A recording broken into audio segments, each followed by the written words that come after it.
terdapat kasus-kasus yang melawan hukum, yaitu terkait masalah korupsi, mulai dari desa, kecamatan, kabupaten, hingga tingkat provinsi. Oleh karena itu, inisiatif daripada DPD GMPK Kabupaten Aceh Timur bersama DPP GMPK Pusat dan bekerja sama dengan Dinas Pendidikan dan Kebudayaan Kabupaten Aceh Timur untuk melaksanakan kegiatan seminar ini dengan tema mewujudkan Aceh Timur yang terbebas dari korupsi.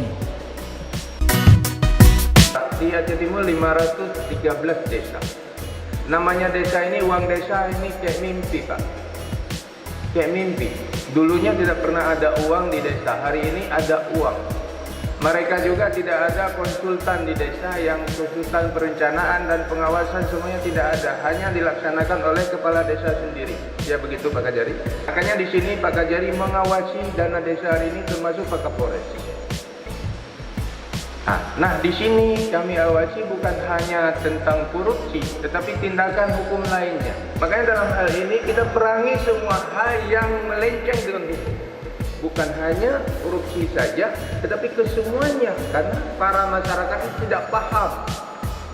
Ya, ini mohon maaf, tapi pemahaman tentang hukum kita akan bicarakan. Makanya saya semangat ada seminar tentang hukum, tentang membersihkan Aceh Timur di dalam bingkai korupsi. Tetapi kita bicara tentang tindakan-tindakan hukum lainnya yang dihadapi oleh semua masyarakat, termasuk OPD, OPD, kepala desa, semuanya, Pak. Jadi mudah-mudahan dengan ada ini kita pasti memahami tentang hukum.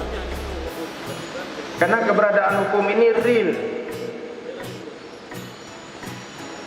Kesalahan tidak bisa dihapus. Makanya hari ini Bapak Ibu kepala sekolah ini belajar, dengan ada seminar pasti paham. Kesalahan dengan hukum tidak bisa dihapus. Kerugian negara juga tidak bisa diganti. Harus mengikuti proses hukum. Makanya di sini saya semangat, Pak. Terima kasih Pak Irjen dan juga Pak Dokter. Selamat datang di Aceh Timur.